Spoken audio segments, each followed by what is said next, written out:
HTML हमारी complete हो गई है। आज हम स्टार्ट करेंगे CSS होती क्या है, ठीक है। हमने फर्स्ट लेक्चर में भी डिस्कस किया था कि HTML जो है वो हमारी वेबसाइट का स्ट्रक्चर बनाने के लिए यूज़ होती है, ठीक है।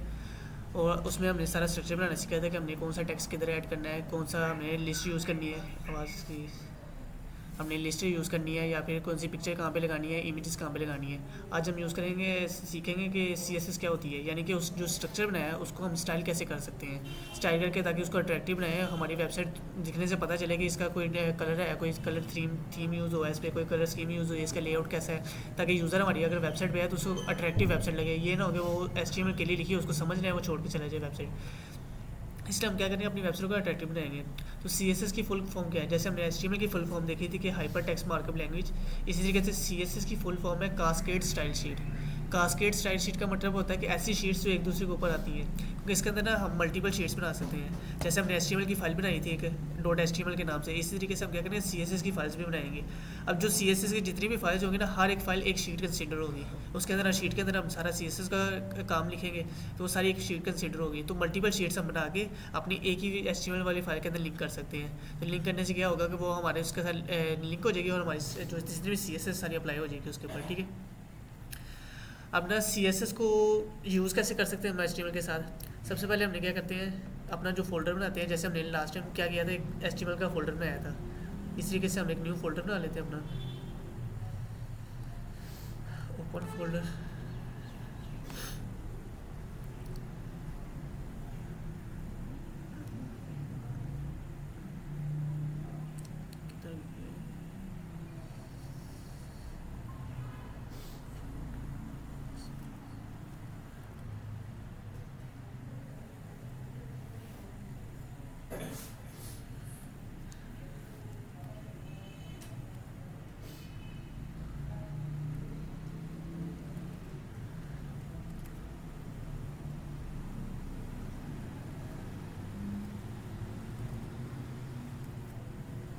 इसके अंदर हमने क्या किया था लास्ट टाइम, आवाज़ किसकी आ रही, स्पीकर ऑफ करने अपना।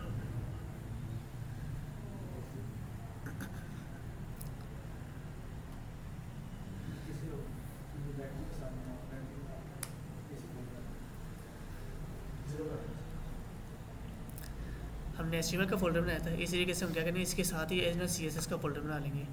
हम राइट क्लिक करके हम न्यू पे क्लिक करेंगे और न्यू फोल्डर क्रिएट कर लेंगे। इसका नाम हम रख लेंगे CSS। आवाज़ अभी भी आ रही है, स्पीकर को बिल्कुल ज़ीरो कर दो।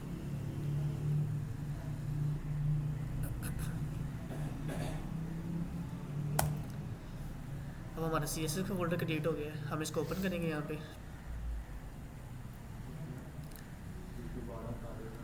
क्या चीज़?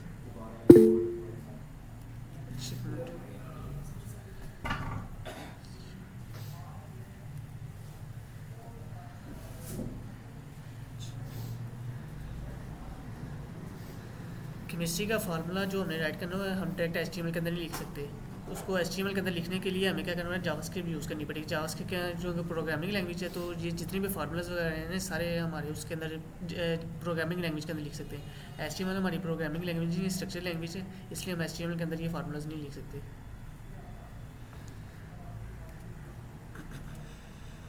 हम CSS वाले फोल्डर को ओपन करेंगे। सबसे पहले हमने क्या किया था, अपने कंप्यूटर के अंदर जाके कोई भी एक फोल्डर बना लेना है जिसके अंदर हमने सारा कंटेंट अपना रखना है, ठीक है। हमने क्या किया था, HTML के लिए एक फोल्डर बनाया था, सारा काम उसका किया था। अब CSS कर रहे हैं तो CSS के लिए एक फोल्डर बनाएंगे हम।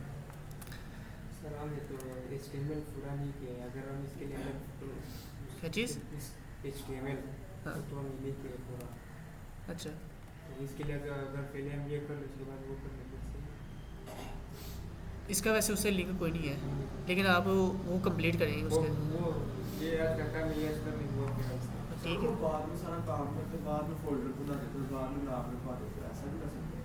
अपनी मर्जी है जैसे भी, लेकिन ये पहले फोल्डर बना लेंगे तो अच्छा रहेगा, क्योंकि हमने क्या करना होता है कि फोल्डर को एक दफ़ा ओपन कर लेते हैं अपने VS कोड के अंदर। अगर ओपन नहीं करेंगे हमें बार बार फाइलों को सेव करना पड़ेगा, फिर उस फाइल को बार बार ओपन करना पड़ेगा। तो इसलिए हम क्या करते हैं, पूरे एक फोल्डर बना लेते हैं, फोल्डर को यहाँ पे ओपन कर लेते हैं, ताकि हमें बार बार वरना फोल्डर स्विच ना करना पड़े, एक ही फोल्डर के अंदर रहते हुए हम काम कर सकते हैं। इसलिए हम पहले फोल्डर बना लेते हैं। अब CSS के अंदर काम करना है, इसके अंदर हमें HTML फाइल लाजमी बनानी पड़ेगी, ठीक है। हमने क्या करते हैं, अपने फोल्डर में क्लिक किया और न्यू फाइल बना ली। हमने सीखा था कि HTML के लिए हम .html लिखेंगे, इसको थोड़ा सा बड़ा कर लूँ, इंडेक्स डॉट HTML, ठीक है। अब एक चीज़ मैंने और बताई थी कि हमने जब भी HTML करनी है तो HTML का बेसिक स्ट्रक्चर हर जो है ना कोई भी वेबसाइट बनानी है उसके अंदर HTML का बेसिक स्ट्रक्चर लाजमी होगा, यानी कि HTML का टैग, हेड का टैग, बॉडी का टैग, ये लाजमी उसके अंदर है, क्योंकि ये हर स्ट्रक्चर के लिए रिक्वायर्ड होती है लाजमी। तो उसकी मैंने एक शॉर्टकट की भी बताई थी, हमारे पास होता है एक्सक्लेमेशन मार्क, ये वाला मार्क लगा आप जैसे एंटर प्रेस करेंगे तो ये इसका बेसिक स्ट्रक्चर जितना भी होगा सारा लिख देगा, ठीक है। तो यहाँ पे हम अपनी वेबसाइट का टाइटल चेंज कर लेते हैं, HTML एंड CSS, ठीक है। ये हमने टाइटल चेंज कर लिया, इतना काम हमारा क्लियर होगा। ये हमारा इतना HTML का काम किससे होगा। चेंज किया है? किसी चीज़ की है वो जैसे हम लिखते हैं नहीं कौन सा वो क्रिएट की है सारा, वो हमने क्या करना है, शिफ्ट दबा के 1 दबाना है, शिफ्ट दबा के 1 दबाएंगे हमारे पास ये साइन आ जाएगा, इसको कहते हैं एक्सक्लेमेटरी साइन। इसको जैसे आप एंटर प्रेस करेंगे ये हमारा इतना स्ट्रक्चर ऑटोमेटिकली लिख देगा, ठीक है। अब इतना काम हमारा हो गया। अब HTML हमने लिख लिया, अब हमें क्या करना है, एक CSS की फाइल भी क्रिएट करना पड़ेगी, क्योंकि मैंने बताया था कि हमने जो भी लैंग्वेज का काम करना है लैंग्वेज के लिए सेपरेट फाइल बननी है। HTML के लिए .html वाली फाइल बनाई है, इस तरीके से CSS के लिए हम .css की फाइल बनाएंगे। अब हमने देखा था कि जब हम फाइल का नाम कुछ भी रख सकते हैं, मैंने बताया कि आपने अपनी जो फाइल बनानी है HTML की उसका नाम कुछ भी रख सकते हैं, लेकिन बेस्ट वे ये है कि आपने जो भी फाइल बनानी है ना, फर्स्ट फाइल जो आपने HTML की बनानी है उसका आपने रखना है नाम इंडेक्स रखना है, हमने इंडेक्स रखा है। इसी तरीके से जो CSS की फाइल बनती है ना उसका नाम भी आप कुछ भी रख सकते हैं, लेकिन जो बेस्ट वे है उसका नाम होता है स्टाइल, ठीक है। आपने style.css रखना है। इस तरीके से हम एक न्यू फाइल क्रिएट करेंगे, इसका नाम रखते हैं style.css। अब ये देखिए हमारे ना जैसी फाइलें क्रिएट की है, फाइल के स्टार्ट में ना आइकन आना स्टार्ट हो गई है, तो जो ग्रेटर देन और लेसर का साइन होता है इसका मतलब ये HTML की फाइल है, और ये जो हैश का साइन होता है ना ये CSS की फाइल होती है, ठीक है। और इसके एंड पे भी आप देख सकते हैं .css हमने लिखा है, तो ये CSS की फाइल है, ठीक है। अब इन दोनों को लिंक कैसे करना है, सबसे पहले हमने देखना है कि हमने CSS को अपनी HTML के साथ कैसे लिंक कर सकते हैं। अगर लिंक नहीं करेंगे, लिंक किए बगैर हम CSS को यूज़ नहीं कर सकते। तो हमारे पास 3 तरीके होते हैं CSS को लिंक करने के, ठीक है। सबसे पहले एक तरीका होता है एक्सटर्नल CSS, फिर होता है इंटरनल CSS और एक होती है इनलाइन CSS। ये 3 तरीके होते हैं हमारे CSS लिखने के लिए। पहले अब देखते हैं कि इंटरनल CSS क्या होती है, फिर एक्सटर्नल देखेंगे, उसके बाद इनलाइन CSS देखेंगे। एक्सटर्नल का मतलब होता है कि ये हमारी सेपरेट फाइल बनी हुई है, आप सेपरेट फाइल CSS की बना के उसके अंदर भी काम कर सकते हैं, और HTML की फाइल के अंदर रहते हुए भी CSS के अंदर काम कर सकते हैं। अब हम क्या करते हैं, पहले एक वो लगा लेते हैं, H1 टैग लगा लेते हैं अपना। H1 टैग हमें पता है हेडिंग के लिए यूज़ होता है, हेलो दिस माय हेड। ये हमने एक हेडिंग लिख ली कि ये हमारा H1 है, इसको हम लाइव चला भी लेते हैं। तो मैंने बताया था कि हमारे पास एक एक्सटेंशन होती है GoLive की, जैसे उस पर क्लिक करेंगे तो ये हमारी HTML फाइल गूगल क्रोम पे ओपन हो जाएगी। तो ये हमारे पास एक टेक्स्ट लिखा हुआ है। अब हम चाहते हैं कि ये इसका कलर ना बाय डिफ़ॉल्ट ब्लैक आ रहा है, हमने इसका कलर चेंज करना है। तो कलर चेंज करने के लिए हमें क्या करना है, स्टाइल करना पड़ेगा। स्टाइल के लिए हम क्या करें, CSS यूज़ कर रहे हैं, ठीक है। अब हमारे पास तीन तरीके हैं कि हम इसका कलर चेंज कर सकते हैं। सबसे पहले मैं आपको बता देता हूँ कि इंटरनल क्या होता है, उसके बाद इनलाइन देख लेंगे, बाद में एक्सटर्नल देखेंगे। तो इंटरनल CSS होती है कि हम क्या कहते हैं, HTML की फाइल के अंदर रहते हुए ही अपना CSS का कोड लिख सकते हैं, ठीक है।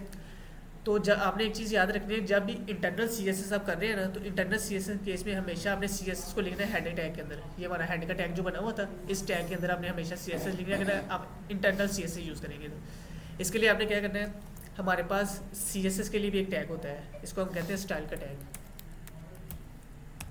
ये आपने टैग को स्टार्ट करना है और टैग को एंड करना है। तो इससे क्या होगा, हमारी एक CSS की फाइल क्रिएट, ये अब क्या होगा, इस HTML वाली फाइल के अंदर हम CSS भी लिख सकते हैं इस टैग की मदद से, ठीक है। अब एक चीज़ आपने और याद रखनी है कि CSS को लिखने के लिए हमेशा हमारे पास 2 चीज़ होती हैं, एक होती है ID और एक होती है क्लास। ID और क्लास की मदद से आप हमेशा किसी भी टैग के ऊपर CSS लिख सकते हैं। अब हमने देखा था कि हमारे पास थे टैग से और उसके साथ क्या थी, एट्रीब्यूट से। क्या एट्रीब्यूट क्या होती है, उस टैग की खसूसियात या प्रॉपर्टीज़ होती हैं जिसकी मदद से हम उसके अंदर चेंजेस कर सकते हैं। तो ये ID और क्लास ये भी इसके एट्रीब्यूट्स हैं। तो हमने क्या करना है, जिस टैग को स्टाइल करना है ना, उसके ऊपर आके हमने एक न्यू एट्रीब्यूट ऐड करना है, इसको हम कहेंगे क्लास, ये वाला CLASS। इस तरीके से ये क्या होगा, एक एट्रीब्यूट क्रिएट हो गया। अब क्लास भी लिख सकते हैं, ID भी लिख सकते हैं। अब डिफरेंस क्या है, ID जो होती है ना हमेशा यूनिक होती है। जैसे कि आपको पता है कि रोल नंबर, हर स्टूडेंट का रोल नंबर डिफरेंट होता है, सेम किसी का रोल नंबर नहीं हो सकता। लेकिन क्लास हमेशा बाकी स्टूडेंट की सेम हो सकती है। जैसे आप सारे बैठे हैं, आपकी क्लास को होती है, 100 की क्लास है, क्लास आपकी सेम हो सकती है, लेकिन ID हमेशा हर स्टूडेंट की डिफरेंट होगी। इसी के ID हम तब यूज़ करते हैं जब हमने किसी HTML के टैग को यूनिक नेम देना हो। फॉर एग्जांपल हम चाहते हैं कि हमारी जो हेडिंग है ना फर्स्ट वाली, उसको हम फर्स्ट हेडिंग का नाम देना चाह रहे हैं, तो उसके केस में हम क्या है, उसको ID असाइन करेंगे। उसके बाद अगर हम सेकंड जो हेडिंग बनी है उसको दूसरा नाम असाइन करना चाह रहे हैं, तो उसके लिए हम क्या करें, उसको सेकंड ID असाइन करेंगे। लेकिन अगर हम चाह रहे हैं कि दोनों जो है जो हमारी हेडिंग्स हैं उनको सेम स्टाइल अप्लाई हो, यानी कि स्टेज सेम कलर देना है उनको, सेम हमारे पास जो सारा कुछ ना जितनी प्रॉपर्टीज स्टाइलिंग है ना सारी सेम देनी है, तो उसके केस में हमने क्लास यूज़ करनी है। तो अब हम चाह रहे हैं हमने ना एक बनाई है CSS हेडिंग बनाई है। अब हम एक हेडिंग और बना लेते हैं H2 की। 6 हेडिंग होती है। हमारे पास टोटल 6 हेडिंग होती है, H1 से लेकर H6 तक होती है। जैसे जैसे हम H1 से नीचे जाते जाएगा हमारे पास साइज़ कम होता जाएगा, ठीक है। अब हमने H2 लगाई, इसको हम लिख देते हैं hello this is my second heading, ठीक है। अब इसको भी एक क्लास दे देते हैं। अब मैंने बताया कि क्लास हमारी किस लिए यूज़ हो रही है, अगर दो टैग्स को हमने सेम स्टाइल अपनाया है, दो या दो से ज़्यादा जितने भी टैग्स हो, मल्टीपल टैग्स को अगर आपने सेम स्टाइल अप्लाई करना है तो आप क्लास देंगे। तो हमने क्या करना है, इसको क्लास दे देनी है, ठीक है। अब क्लास दे दिया, अब क्लास का आपने नाम भी रखना है। हम इसका नाम रखना चाह रहे हैं कि हेडिंग स्टाइल, ठीक है, हेडिंग, और डैश लिख के स्टाइल भी लिख सकते हैं, ठीक है। ये हमने एक हेडिंग क्लास बना ली। इसमें काफ़ी तरह के स्टाइल्स होते हैं ना। CSS के अंदर हम हर तरह का स्टाइल कर सकते हैं। अब हम इसको स्टाइल करके दे, अब चाहते हैं कि इसका कलर चेंज करना है आपने, ठीक है। सबसे पहले आपने क्या किया है, जो हेडिंग का टैग है उसको एक एट्रीब्यूट असाइन किया क्लास का। अब इस क्लास के एट्रीब्यूट को हम CSS के अंदर यूज़ करेंगे। तो हमने क्या किया, CSS के लिए सबसे पहले इंटरनल CSS यूज़ करते हैं। इंटरनल CSS के लिए हमने क्या किया, हेड के टैग के अंदर एक स्टाइल का टैग लगाया। इसके अंदर अब आप क्या करें, इसको स्टाइल करेंगे। तो क्लास को स्टाइल करने के लिए हमेशा हम यूज़ करते हैं डॉट का, ठीक है। आपने डॉट लगाना है, डॉट लगाने के बाद क्लास का नेम लिखना है जो आपने क्लास बनाई थी। हमने क्लास बनाई है हेडिंग स्टाइल, ठीक है। आपने क्या करना है, हेडिंग स्टाइल की क्लास यहाँ पे पेश की, और उसके बाद इस तरह के ऑब्जेक्ट बना देना है। इसको कहते हैं ऑब्जेक्ट बनाना है, या कर्ली ब्रैकेट्स उसको कहते हैं, ठीक है। आपने कर्ली ब्रैकेट लगा देनी। अब ये क्या हुआ कि इसकी मदद से अब हम इस जो जितनी भी हेडिंग्स है, या जिन हेडिंग्स के ऊपर, ये जिन टैग्स के ऊपर हमारी ये क्लास लगी हुई है, हम उनको स्टाइल कर सकते हैं। अब हम चाहते हैं कि ये black colour by default black colour show हो रहा है, हम चाहते हैं इसका कलर रेड हो जाए। तो हम क्या करेंगे, एक CSS की प्रॉपर्टी यूज़ करेंगे जिसको हम कहते हैं कलर। हम क्या करेंगे, इधर लिखेंगे कलर, आगे कॉलन लगा के, और कलर का नेम लिखेंगे रेड, ठीक है। अब ये हमने किया गया, इसको हम कहते हैं की वैल्यू पेयर, यानी कि हमारे पास एक की नहीं होती है, की कहते हैं जितना भी हमने CSS का काम करना है हमारे पास की वैल्यू पेयर लाजमी होगा। यानी कि कलर करना है तो कलर की की होगी, उसका वैल्यू होगी। अब कलर हमारे पास की क्या है, कलर ये की है, और इसकी वैल्यू है हमारे पास रेड, कि हमने एक कलर लिखना है, की हमने कलर रख दी। इस तरीके से फ़ॉन्ट हमारे पास अक्सर होता है, फ़ॉन्ट साइज़ हमारे पास होता है, तो फ़ॉन्ट साइज़ हमारे पास की होगी, और जितना उसका फ़ॉन्ट साइज़ रखना है उसकी वैल्यू हो जाएगी। अब इस तरीके से हमने बैकग्राउंड कलर किसी का चेंज करना है, तो बैकग्राउंड कलर ये इसकी की है, और इसकी वैल्यू हम जो भी कलर रखेंगे उसकी वैल्यू हो जाएगी। तो हमने क्या किया, इसका कलर चेंज करना है, तो कलर के लिए हमने क्या किया, कलर का की यूज़ की, कलर की यूज़ की, उसके अंदर रेड वाली वैल्यू साइन कर दी। अब इससे होगा क्या, हम अपने गए, हमने ऑटो सेव लगाया होता अपने में, इससे क्या होगा, हमारी फाइल ऑटोमेटिकली सेव होगी। अब क्या हुआ कि हमने जो CSS अप्लाई किया, हमारी जो हेडिंग है इसका कलर चेंज हो गया। तो मैंने बताया था कि HTML के अंदर हम कलर चेंज कर तो सकते हैं, लेकिन वो लिमिटेशंस होती है, लेकिन CSS की मदद से हम हर चीज़ की जितनी भी स्टाइलिंग होती है सारी अप्लाई कर सकते हैं। तो इससे क्या हुआ, हमारा ये कलर चेंज हो गया। अब क्लास हमने असाइन की, तो ये क्लास हमारी बन गई है। अब हम जो भी नए टैग के ऊपर ये क्लास लगाए ना, उसके ऊपर ऑटोमेटिकली कलर साइन हो जाएगा। फॉर एग्जांपल हम यहाँ पे H3 भी लगाते हैं, या एक पैराग्राफ लगा लेते हैं। तो मैंने बताया था कि पैराग्राफ अगर डमी टेक्स्ट हमने लिखना हो तो हम क्या कहते हैं, लोरम लिप्सन यूज़ करते हैं, LOREM, लोरम लिखे हम 30 लिखेंगे। जैसे एंटर प्रेस करेंगे ये क्या करेगा, 30 कैरेक्टर्स का या 30 वर्ड्स का हमारे पास डमी टेक्स्ट लिख देगा। तो अब अभी बाय डिफॉल्ट इसका कलर कौन सा है, हमारे पास पैराग्राफ का कलर ब्लैक आ रहा है, हम चाहते हैं इसका कलर भी रेड हो जाए। तो हम क्या करेंगे, जो हमने क्लास बनाई हुई थी ये वाली, इस पर एट्रीब्यूट ऐड करेंगे क्लास वाला,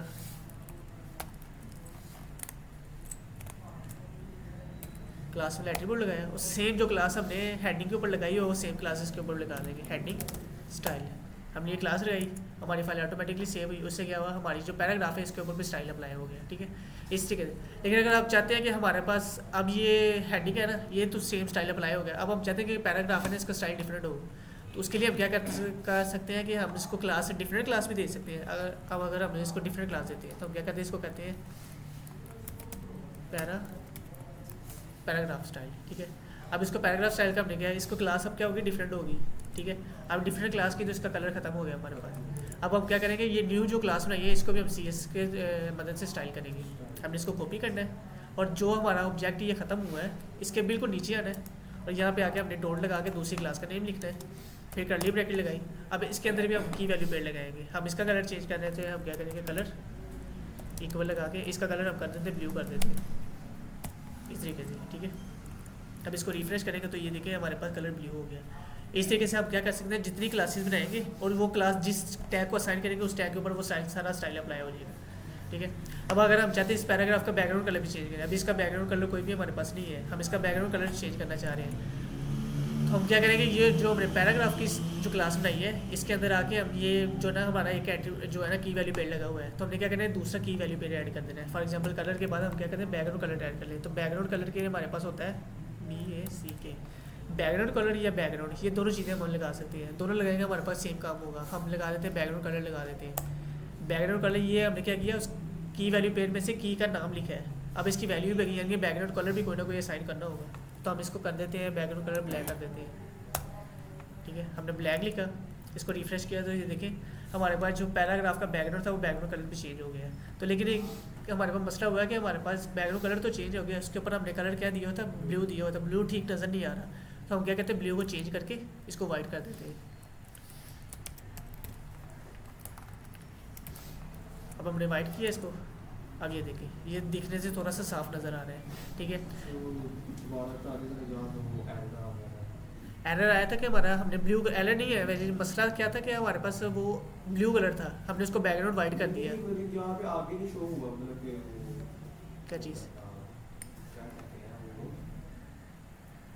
वो हैंग हो गया था, तो आगे वीडियो नहीं चली। अच्छा अच्छा,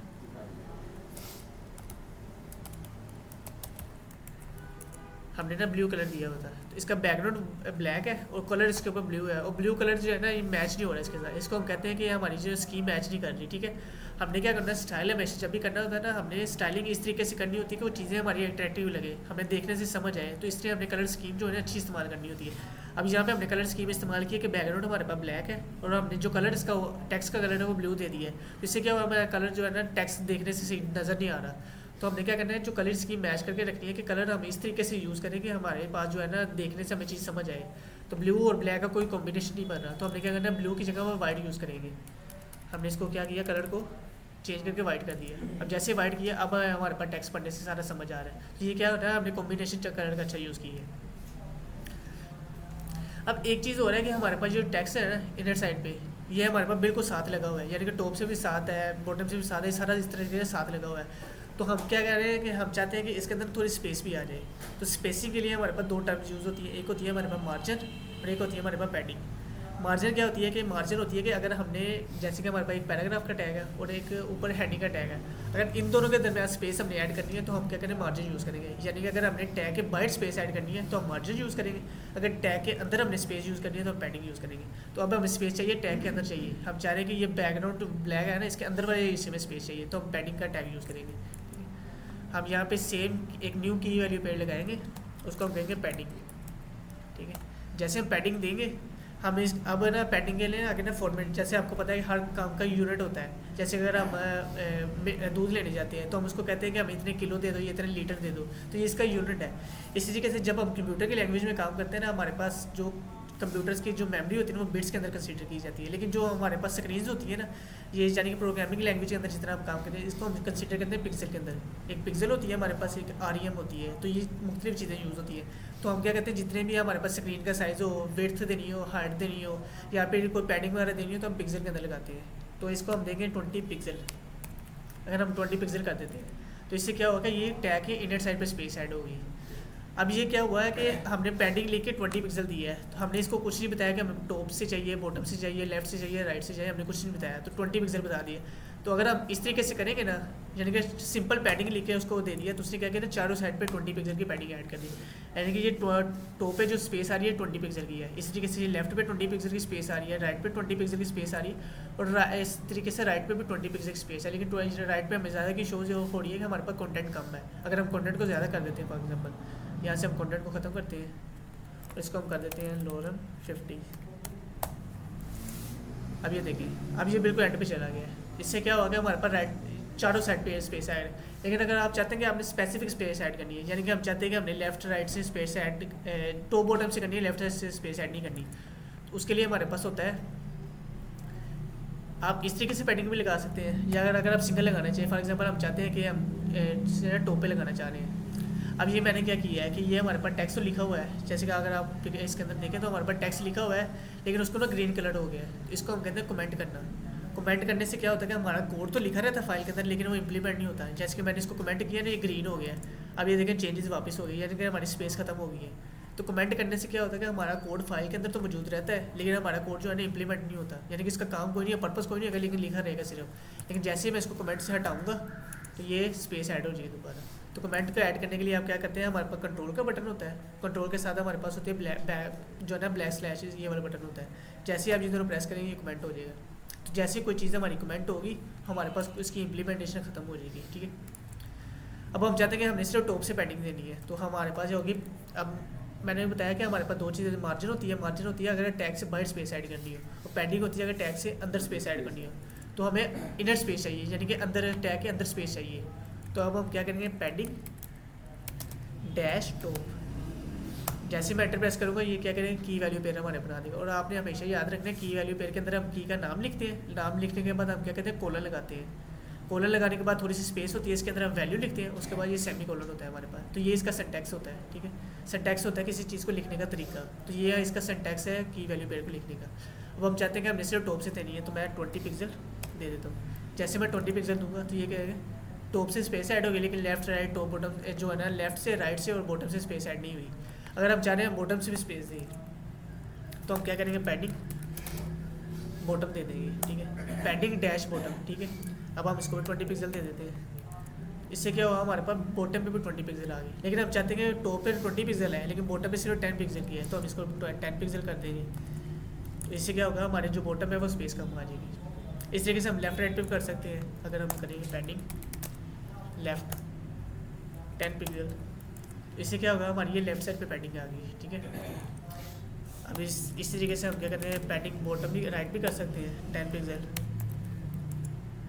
ये हमारी राइट साइड पे पैडिंग आ गई है। अब इसका एक हमारे पास जो है ना, जो उसको कहते हैं कि माइनस पॉइंट भी है, कि हमें क्या करना पड़ेगा चारों साइडों पे ना लहदा स्पेस ऐड करनी है। उसके लिए हमें क्या करना है, 4 की वैल्यू पेयर लिखने पड़े लहदा। लेकिन अगर हम चाहते हैं कि हम सिर्फ एक ही की वैल्यू पेयर यूज़ करें, उसके अंदर ही सारा काम कर लें, तो वो उसके लिए हम क्या करेंगे, पहले वाला की वैल्यू पेयर यूज़ करेंगे। हमने क्या किया था, पहले वाले में क्या किया था, हमने सिर्फ 20 पिक्सल दिए, वो ऑटोमेटिकली चारों साइड पे अप्लाई होगी, हमें सेपरेट नहीं देनी पड़ी।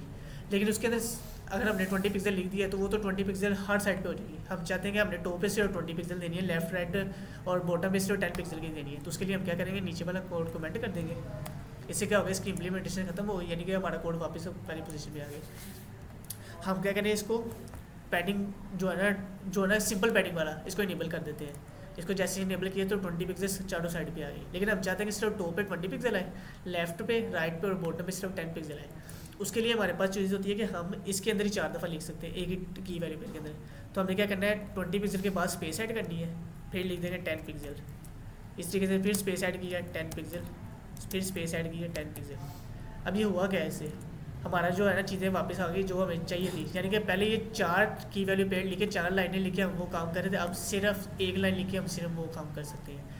अब इससे हुआ क्या, हमारे पास आपको पता है कि क्लॉकवाइज डायरेक्शन क्या होती है, कि हमारे पास क्लॉक इस साइड पे घूमती है इस तरीके से, ठीक है, यानी कि इस ऐसे क्लॉक घूमती है। तो हमारे पास क्या होता है कि जो हम पहली वैल्यू लिखेंगे वो हमारी टॉप पे आएगी, फिर हमारी क्लॉक इस साइड पे जाती है, तो जो इस साइड पे वैल्यू होगी वो राइट पे होगी, फिर बॉटम पे, फिर लेफ्ट पे। यानी कि हमने जो पहली वैल्यू लिखी है 20 पिक्सल, ये हमारी टॉप पे अप्लाई हुई है, फिर 10 पिक्सल लिखी है वो राइट साइड पे अप्लाई हुई है, फिर 10 पिक्सल लिखी है वो बॉटम पे अप्लाई होगी, फिर 10 पिक्सल लिखी है वो हमारी राइट साइड पे जो है लेफ्ट साइड पे अप्लाई होगी। तो इस तरीके से आप इसको चेंज भी कर सकते हैं। फॉर एग्जाम्पल हम चाहते हैं कि पहले 20 पिक्सल टॉप पे आ जाए, राइट पे हमारे पास आ जाए 15 पिक्सल आ जाए, तो हम यहाँ पे 15 पिक्सल कर दें। अगर हम चाहते हैं कि बॉटम पे हमारे पास 30 पिक्सल आ जाए तो ये 30 पिक्सल आ जाएगी। इसी के साथ हम चाहते हैं कि लेफ्ट पे 40 पिक्सल आ जाए तो हम इसको 40 पिक्सल कर दें। अब ये जैसे चेंज करें देखें हमारा स्टाइल डिज़ाइन थोड़ा सा डिफरेंट हो गया। तो ये क्लॉकवाइज डायरेक्शन में हमारी पैडिंग चलती है, ठीक है। अब हम चाहते हैं कि मार्जिन ऐड करना चाहते हैं। मार्जिन मैंने बताया कि हम क्या कहते हैं, किसी भी टैग के बाहर ऐड करते हैं। अब हम चाहते हैं कि ये ना हमारे पास जो हेडिंग है और हेडिंग के बाद ये थोड़ी सी स्पेस आ रही है, यानी कि हेडिंग और पैराग्राफ के बाद थोड़ी सी स्पेस आ रही है, हम इस स्पेस को इंक्रीज़ करना चाह रहे हैं। तो इसको कैसे करेंगे, हमने सेम ये पैराग्राफ वाले टैग करना है और जैसे हमने पैडिंग यूज़ की थी इस तरीके से हमने क्या करना है, मार्जिन यूज़ करना है। हम स्पेस ऐड करेंगे, यहाँ पे हम न्यू की वैल्यू पेड यूज़ करेंगे मार्जिन वाला। तो जैसे हम मार्जिन लिख के एंटर प्रेस करेंगे ये क्या करेंगे, इसका ऑटोमेटिकली सिंटैक्स लिख देगा, ठीक है।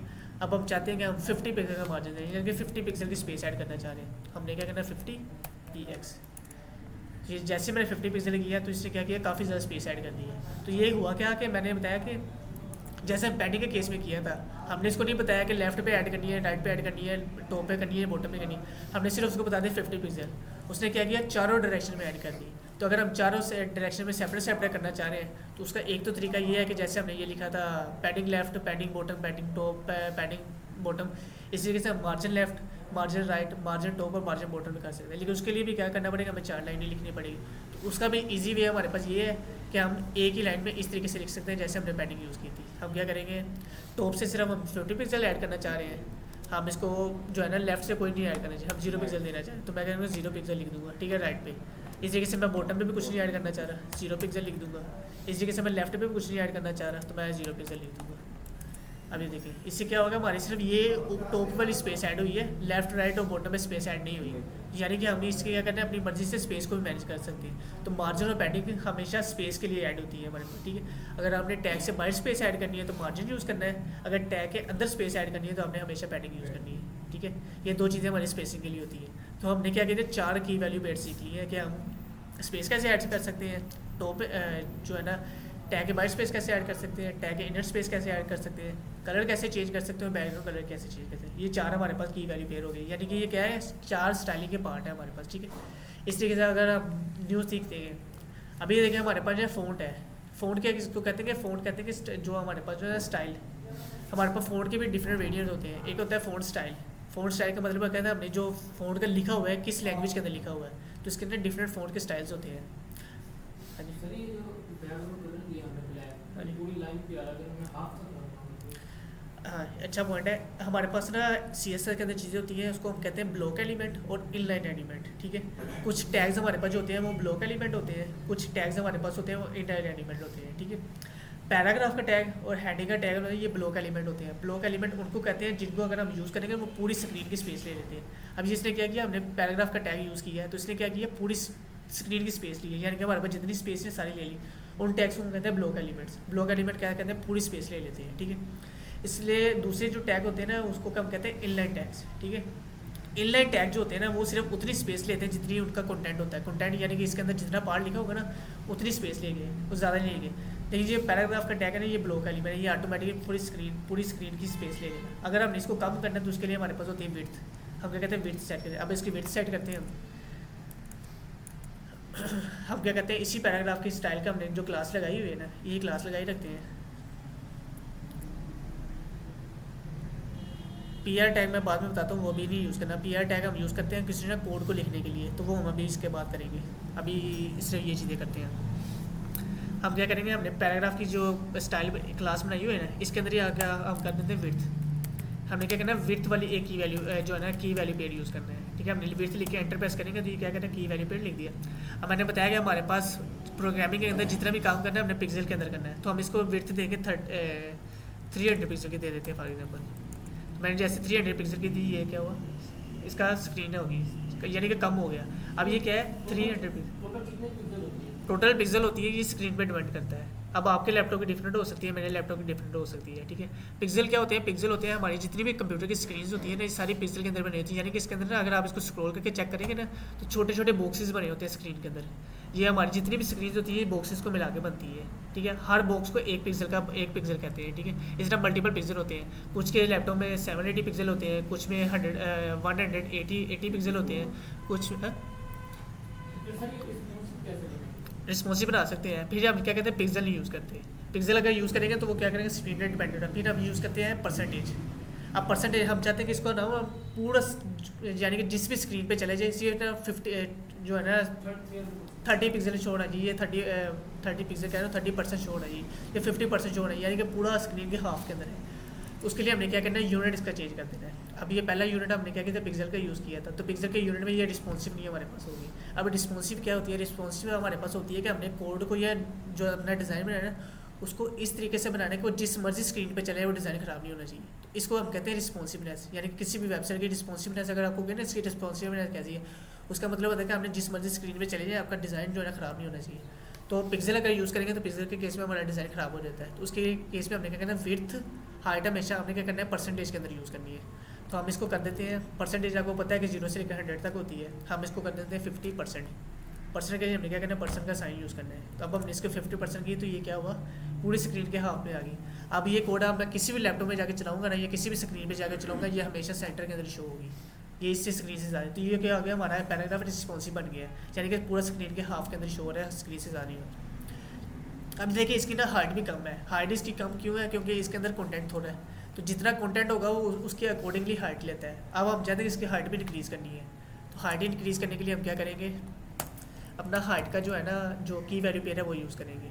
हम हाइट लिखेंगे और इसके अंदर हम लिख देते हैं इसकी फॉर एग्जांपल 30 पिक्सल लिख देते हैं। 30 पिक्सल 30% यूज़ कर देंगे। तो जैसे हम 30% लिखेंगे, इसको रिफ्रेश करेंगे, अभी ये नहीं हुआ क्योंकि इसका कंटेंट ही थोड़ा है अभी इसका हमारे पास, ठीक है, इसलिए इसके हाइट में नहीं इंक्रीज़ हो रही। तो हाइट वाला और पिक्सल वाला हम यूज़ करते हैं। हमारे पास मैंने बताया था डिव का एक टैग होता है, तो डिव का टैग हमारे पास बॉक्सेस बनाने के लिए यूज़ किया जाता है। तो हम क्या करते हैं कि हाइट वेट चीज़ें जितने भी काम है उनके ऊपर अप्लाई करते हैं। अगर हम इसको पिक्सल में देते हैं 30 पिक्सल, ये देखिए अब इसका साइज़ कम हो गया है। अगर हम इसको 300 पिक्सल दे देते हैं, अरे यानी कि कुछ चीज़ें हमारी होती हैं वो पिक्सल के केस में अच्छी काम करती है, कुछ हमारे जो है ना परसेंटेज के काम है। तो विड्थ हमेशा अपने परसेंटेज के अंदर दे देंगे। हाइट जो होती है ना, वो हाइट हम चेंज कर सकते हैं, पिक्सल के अंदर भी दे। हम पिक्सल के अंदर दिए तो इम्प्लीमेंट होगी, लेकिन परसेंटेज के अंदर दिए तो ये नहीं चलिए हमारे पास, ठीक है। अजान और लेंस के बात करते हैं। अभी तो ये स्टार्ट है, अभी तो काफ़ी कुछ करना है।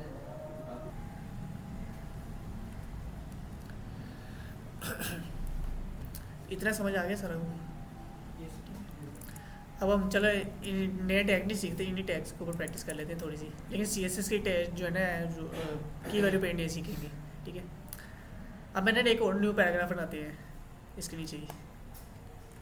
मैंने एक पैराग्राफ का टैग बनाया और इसके अंदर मैंने कंटेंट लिख दिया कि लोरम 100। इससे क्या हुआ हमारे पास एक पैराग्राफ तो बन गया, इसके अंदर क्या हुआ 100 कैरेक्टर्स आ गए। अब मैं चाहता हूँ कि जो सेम स्टाइल हमारे पास हेडिंग के ऊपर अप्लाई हुआ है ना, यानी कि रेड कलर वाला, सेम वही स्टाइल इसके ऊपर भी अप्लाई हो जाए। और जो पैराग्राफ का स्टाइल अप्लाई हुआ है ना, यानी कि जो नीचे पैराग्राफ ये भी स्टाइल अप्लाई हुआ है, यानी कि दोनों स्टाइल जो हमारे यहाँ ये अप्लाई हो जाए इसके ऊपर, यानी नीचे वाले पैराग्राफ के ऊपर। उसके लिए हम क्या करेंगे, हमने क्या किया, क्लासेस बनाई हुई है CSS की। तो CSS की क्लास बनाने से फ़ायदा ये होता है कि हम ये क्लास जिस भी टैग के ऊपर अप्लाई करेंगे उस टैग के ऊपर वो स्टाइल अप्लाई हो जाएगा। अब हमने क्या करना है, ये नेम तो हम कोई भी दे सकते हैं ना? क्या चीज़, नेम नेम कुछ भी रख सकते हैं, लेकिन कोशिश करनी है अपने नेम में हमेशा वो रखना जिससे नेम को आपको पता चल सके नेम पढ़ के कि ये किस मकसद के लिए यूज़ होगा। अब ये हेडिंग स्टाइल हमारे पास लिखा हुआ है, हमें पता है कि किसी ना किसी हेडिंग का स्टाइल होगा। पैराग्राफ स्टाइल लिखा हुआ है, क्लास के नेम से हमें पता चल रहा है किसी पैराग्राफ का स्टाइल है। अब हम क्या करते हैं कि ये कॉपी करेंगे अपना स्टाइल, हेडिंग स्टाइल, और पैराग्राफ नीचे वाले पैराग्राफ के आगे इसकी क्लास लगाएंगे, इक्वल लगा के यहाँ पे क्लास का नेम दे दिया। तो इससे क्या होगा, हमारे पास कलर तो अप्लाई हो गया। अब हम चाहते हैं कि जो पैराग्राफ के ऊपर नीचे ऊपर वाला पैराग्राफ उसके ऊपर जो स्टाइल अप्लाई हो वो भी इसके ऊपर अप्लाई हो जाए। उसके लिए हम क्या करेंगे, दूसरी जो क्लास हमने बनाई थी पैराग्राफ की उसको भी कॉपी किया और यहाँ पे आके स्पेस लगा के दोनों क्लासेज ऐड है। इससे क्या होगा कि हमारे पास दो क्लासेज हमने एक ही पैराग्राफ का साइन कर दिया। अब मैंने इसको रिफ्रेश किया तो ये देखें हमारे पास जो ऊपर वाला पैराग्राफ का काम था वो नीचे हो गया। लेकिन इसके अंदर एक मिस्टेक क्या हुई कि हमारे पास जो कलर है रेड नहीं आ रहा, क्योंकि हमने हेडिंग को कलर तो रेड दिया हुआ है लेकिन हमारे पास रेड कलर नहीं आया। तो ये हमारे पास होती है प्योरिटी। प्योरिटी कहते हैं कि हमारे पास जो CSS के अंदर स्ट्रक्चर के अंदर जो चीज़ नीचे लिखी होती है ना, यानी कि सेकंड पे चीज़ आएगी वो हमेशा इंप्लीमेंट होगी, जो ऊपर वाली चीज़ है वो इंप्लीमेंट नहीं होगी। हमने क्या किया था, ऊपर कलर दिया हुआ था रेड, नीचे हमने कलर दिया हुआ था वाइट। तो जो नीचे वाला कलर है उसने ये पिक किया है, यानी कि ऊपर वाले कलर की वैल्यू खत्म हो गई है, नीचे वाले कलर की उसने वैल्यू करी। इस तरीके से अगर हम इसके नीचे कोई और कलर क्लास बना के उसके अंदर हम कलर ब्लू कर देंगे ना, तो जो एंड वाला कलर होगा वो इसके ऊपर अप्लाई होगा, यानी कि ऊपर वाला वाइट और रेड कलर खत्म हो जाएगा, वो इसके ऊपर अप्लाई नहीं होगी। तो ये क्या होता है कि इसको प्योरिटाइज करता है कि हमने किस चीज़ को ज़्यादा यूज़ करना है, ठीक है। तो ये हमारे पास हो गया एक्सटर्नल। एक्सटर्नल के अंदर हमने क्या किया, हमेशा हेड के अंदर एक टैग बना के स्टाइल का, और इसके अंदर हमने स्टाइल करना है, ठीक है। ये हमारे पास होगी एक्सटर्नल एक्सटर्नली इंटरनल CSS, यानी कि HTML वाली फाइल के अंदर ही हमने काम किया है।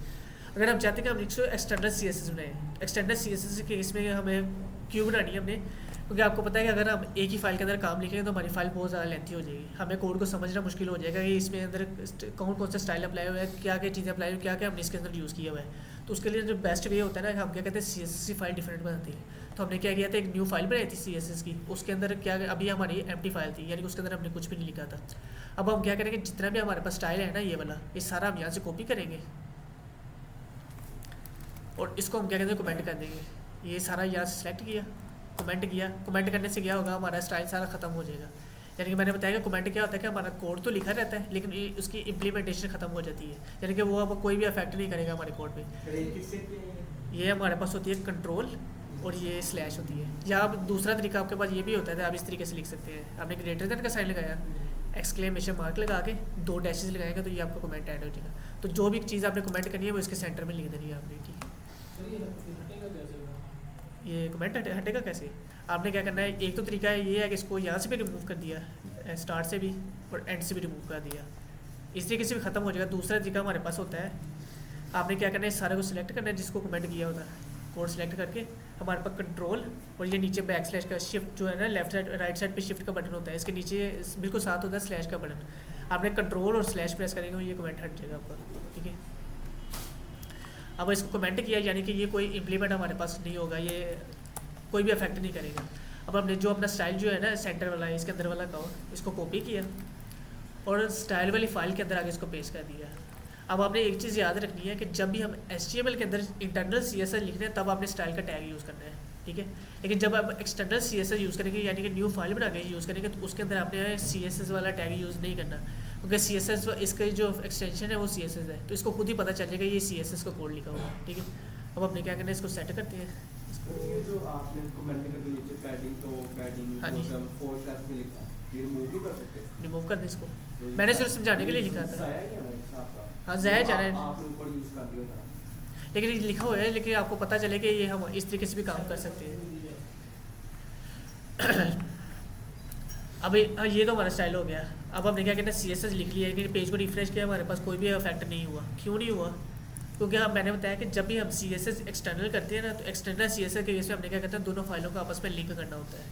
तो हमने देखा था कि हम फाइलों चीज़ों को लिंक कैसे कर सकते हैं। हमने सबसे पहले देखा था कि ये आइकन लगाना सीखा था हमने वेबसाइट का, पहले लेक्चर में हमने आइकन लगाना सीखा था कि हम आइकन कैसे लगा सकते हैं। उसके बाद हमने इमेज लगानी सीखी थी, तो हमने क्या किया था, डिफरेंट फाइलों को लिंक किया था। तो इसी तरीके से आपने क्या करना है, हेड के टैग के अंदर आना है, यहाँ पे आपने एक टैग यूज़ करना है जिसको कहते हैं लिंक का टैग, जो हमने फर्स्ट लेक्चर में यूज़ किया था। आपने क्या करना है, लिंक, ठीक है। ये हमारे पास क्या होता है, सेल्फ क्लोजिंग टैग होता है, यानी कि ऐसा टैग जिसके अंदर कंटेंट कुछ नहीं होता, वो हमारा सेल्फ क्लोजिंग टैग होता है। इसके अंदर सबसे पहले आपने बताना रिलेशनशिप, तो रिलेशनशिप के लिए हमने क्या बताया था, REL, ठीक है। ये हमारा रिलेशनशिप था, इक्वल लगाया, और उसके जो आइकन लगाया था उसके केस में हमने लिखा था कि हमारा आइकन है, वो इसका रिलेशनशिप था। लेकिन अब हम क्या करते हैं, CSS अप्लाई करने लगे, तो CSS के केस में हमारा जो रिलेशन होगा वो होगा स्टाइल शीट,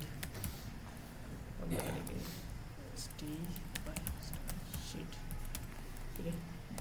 तो ये हमने इसका रिलेशनशिप लिख दिया। इसके बाद HREF के अंदर आके आपने उस फाइल का लिंक देना है जिस फाइल को आपने इसके साथ लिंक करना है। तो हमारी फाइल क्या है, इस फोल्डर के अंदर ही पड़ी हुई है इस फाइल के साथ। तो आपने क्या करना है, डॉट स्लैश, मैंने बताया था कि डॉट स्लैश क्या करता है, हमारा इस फाइल से मर जाएगा, फोल्डर के अंदर जितनी फाइलें पड़ी हुई उनको एक्सेस कर लेगा। तो जैसे हमने डॉट स्लैश किया, उसमें जितनी भी फाइलें हमारे पास पड़ी हुई तो सारी शो करवा दी। हमने CSS पे क्लिक किया तो इससे क्या हुआ, हमारी ये CSS की फाइल लिंक हो गई है। मैंने इस फाइल को सेव किया और रिफ्रेश किया, तो अब ये क्या हुआ, हमारा जितना भी कोड है ये इम्प्लीमेंट हो गया, ठीक है। तो ये हमारे पास 2 तरीके थे CSS को यूज़ करने के, इंटरनल CSS और एक्सटर्नल CSS, ठीक है।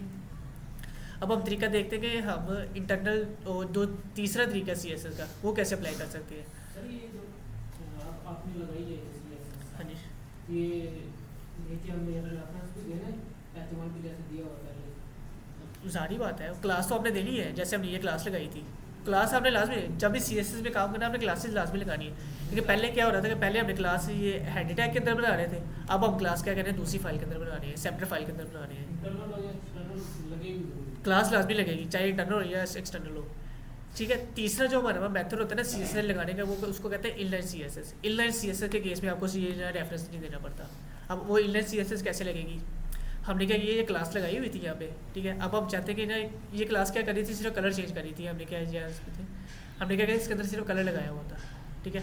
अब हम चाहते हैं कि हम इसका बैकग्राउंड कलर भी चेंज करना चाह रहे हैं हेडिंग का, ठीक है। लेकिन वो हम CSS के जो है ना एक्सटर्नल CSS से नहीं करेंगे, हम यहाँ से इनलाइन CSS के थ्रू करना चाह रहे हैं। उसके लिए हमारे पास जैसे हमने इंटरनल के केस में स्टाइल का टैग यूज़ किया था ना, तो इनलाइन के केस में आपने क्या करना है, स्टाइल का एट्रीब्यूट यूज़ करना है, स्टाइल लिख के। और ये हमारे पास क्या होगा, इसका एट्रीब्यूट लिख लिया, ठीक है। एट्रीब्यूट के अंदर हम जाए लिखेंगे बैकग्राउंड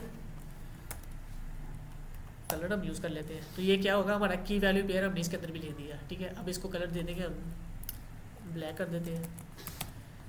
जैसे मैंने इसको ब्लैक लिखा तो ये क्या हुआ, हमारा इंटरनल सी एस भी अप्लाई होगी, ठीक है। तो ये तीसरा तरीका है हमारे पास लिखने का। लेकिन इंटरनल सी एस जो है ना आपने कोशिश करनी कि नहीं लिखनी, क्योंकि इंटरनल सी एस में केस में हमारे पास क्या होगा, टैग के जो है ना ओपनिंग टैग, इसके अंदर बहुत ज़्यादा टैक्स लिखा जाएगा। तो आपने क्या करना है, हमेशा अपने कोड को सिंपल रखना होता है। तो इंटरनल सी एस हम सिर्फ तब यूज़ करते हैं जब हमने सिर्फ एक ही जो है ना की वैल्यू पेयर यूज़ करना हो। फॉर एग्जाम्पल अभी हमने क्या किया, सिर्फ एक ही की वैल्यू पेयर यूज़ किया है, यानी कि हमने सिर्फ बैकग्राउंड कलर चेंज किया और हमने कोई चीज़ नहीं चेंज की। तो उसके केस में आप जो है ना इनलाइन सी एस यूज़ कर सकते हैं। लेकिन अगर आपने ज़्यादा सी एस के कोड लिखना हो, जैसे कि हमने यहाँ पे अब पैराग्राफ के लिए काफ़ी ज़्यादा कोड लिखा था, ये काफ़ी ज़्यादा सी एस की प्रॉपर्टीज़ लिखी थी, तो उसके केस में आपने क्या करना है, इनलाइन सी एस यूज़ करनी है। उसके लिए आपने क्या करना है, एक्सटर्नल फाइल बना के अपनी सी एस की जैसे हमने फाइल बनाई है, तो एक्सटर्नल सी एस की फाइल बना के उसके अंदर सारा कोड है, ठीक है। कोई क्वेश्चन इसके लिए? सर इसलिए आपने इनलाइन जो लगाई है वो बाद में लगाई है, पहले दूसरी लगी है, कौन सी लगाई है? पहले हमने क्या किया था, ये सिर्फ स्टाइल लगाया हुआ था, यानी कि क्लास लगाई थी। तो ये क्लास कहाँ से आ रही है, पहले तो हमारी यहाँ से आ रही थी इंटरनल के केस में, लेकिन हमने कमेंट कर दिया, यानी कि ये वाला कोड हमारा जो कमेंट किया ये ख़त्म हो गया। अब हमने क्या करना है, ये जो स्टाइल वाली फाइल आ रही है ना, स्टाइल हेडिंग स्टाइल, ये क्लास ये हमारी इस फाइल के अंदर से आ रही है, ठीक है। वो मैं पूछ रहा हूँ कि अब अगर हमने इसके आगे और भी लगी है ना हाँ जी, इनलाइन में, तो Inline अब कौन लगाई। सी अप्लाई होगी, इनलाइन वाली होगी? अभी तो हमने क्या किया, सिर्फ बैकग्राउंड कलर चेंज किया है। इसके हेडिंग स्टाइल के अंदर क्या था, कलर था, और इसके केस में क्या है, बैकग्राउंड कलर है। तो ये दोनों अप्लाई हो रही है। लेकिन अगर मैं इनलाइन के केस के अंदर यहाँ पे स्टाइल अप्लाई कर देता हूँ, यानी कि यहाँ पे कलर अप्लाई कर देता हूँ, कलर, और यहाँ पे पहले हमारे पास रेड था, अब मैं इसको कर देता हूँ ब्लू। अब ये देखिए क्या समझ आई इसे, बाद वाला यानी कि जो हमने इनलाइन सी एस यूज़ किया ना, इसकी प्योरिटी आई होगी, ठीक है। आपने क्या करना है, जो सबसे पहले हमारी जो इनलाइन सी एस है वो सबसे उसकी प्योरिटी आई होती है, यानी कि सबसे पहले हमारी जो इनलाइन सी एस है वो अप्लाई होती है। अगर उसके अंदर कोई चीज़ मिसिंग है तो उसके बाद हमारी जो इंटरनल सी एस होती है उसकी प्योरिटी होती है, यानी कि सेकंड पे उसकी प्योरिटी होती है, वो सेकंड पे चलेगी। अगर इनलाइन सी एस के अंदर हमारे पास कोई कोड नहीं है, उसके बाद जो लास्ट पे होती है वो एक्सटर्नल सी एस होती है, वो चलेगी। तो सबसे पहले क्या कौन सी चल रही है हमारे पास, जो इनलाइन सी एस है, यानी कि इनलाइन जो हमने स्टाइल लिखा है ना, ये सबसे पहले अप्लाई हुआ। हमने क्या किया था, फॉर एग्जाम्पल अब यहाँ पे कर देते हैं, इसको कमेंट ख़त्म करते हैं, नीचे वाला कोड कमेंट कर देते हैं, सिर्फ ये वाला, और यहाँ पे हम कलर कर देते हैं, इसको रिमूव कर देते हैं, और यहाँ पे हम कलर कर देते हैं ब्लैक, ठीक है। कोई इफेक्ट नहीं हुआ, क्योंकि क्यों नहीं इफेक्ट हुआ कि हमने सबसे पहले इनलाइन सी एस लिखी हुई है। तो जो इनलाइन सी एस होगी सबसे पहले वो अप्लाई होगी। अगर मैं यहाँ से इनलाइन सी एस को ख़त्म कर देता हूँ, इसको यहाँ से रिमूव कर देता हूँ, अब क्या होगा, हमारे पास जो है ना इंटरनल सी एस है वो अप्लाई हुई है। अब यहाँ पे कुछ शो क्यों नहीं हो रहा कि हमने इंटरनल सी एस केस में कलर वाइट रखा हुआ है, हमारे पास बैकग्राउंड कलर भी ब्लैक है और जो कलर है वो भी ब्लैक है, तो ब्लैक और ब्लैक कुछ भी शो नहीं होगा अगर हम इसको वाइट कर देंगे। अब हमारे पास टेक्स्ट शो हो रहा है, ठीक है। लेकिन अगर मैं इसको भी ख़त्म कर देता हूँ, इस चीज़ को मैं कमेंट कर देता हूँ, अब क्या चलेगा, अब हमारे पास रेड कलर चलेगा, क्योंकि हमारे पास जो एक्सटर्नल फाइल है इसके अंदर हमने रेड कलर डिसाइन किया हुआ है। तो इस तरीके से होता है कि जो इनलाइन हमने लिखा होता है सबसे पहले वो चलेगी, अगर उसके अंदर कोई चीज़ मिसिंग है तो हमारी जो इंटरनल होगी वो चलेगी, अगर इंटरनल के अंदर कोई चीज़ मिसिंग है तो हमारी एक्सटर्नल जो है एंड पे वो चलेगी।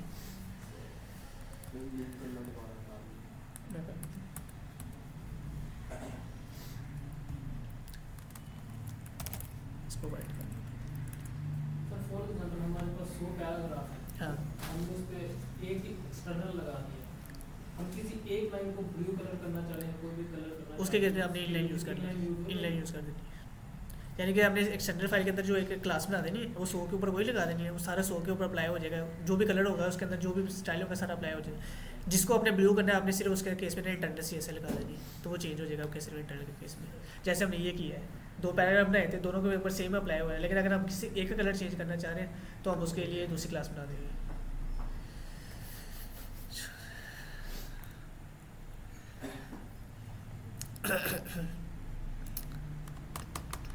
अब कल के लिए आप लोगों का काम ये है कि आपने ये सारी चीज़ें ना प्रैक्टिस करके आनी है, यानी कि जितने भी मैंने टैग्स बताए हैं आपने ये सारे आपने करने हैं। और इसमें न्यू क्या होता है,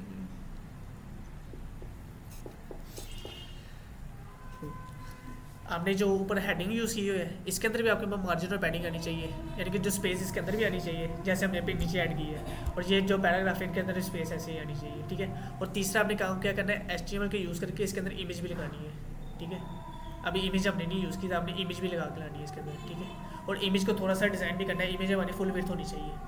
आपको पता है कि इमेज हम जब लगाते हैं इमेज का जो साइज़ होता है सिर्फ उतनी स्पेस लेती है, लेकिन हमने इमेज को क्या करना है फुल विड्थ करना है, लेकिन जितनी भी स्पेस कंप्यूटर की है स्क्रीन की जितनी भी स्पेस है वो सारी है, तो हमने इमेज लगा के उसकी फुल स्पेस लेके आनी है, ठीक है। ये सारी चीज़ें भी उसके अंदर होनी चाहिए और इमेज की फुल विड्थ भी होनी चाहिए, ये चीज़ आपने करनी है, ठीक है। तो कल हम चेक करेंगे, आप दोनों एक ही लैपटॉप में चेक करवा देना, लेकिन करना दोनों ने लेना है, आपने लेना फोल्डर में आगे करना है, आपने सर लेना HTML में करना है।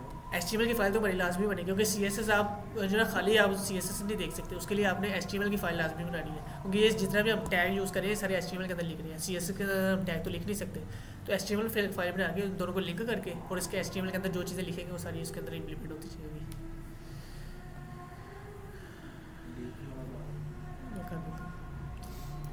बाकी जो ऑनलाइन स्टूडेंट है आपको समझ आ गई सारी?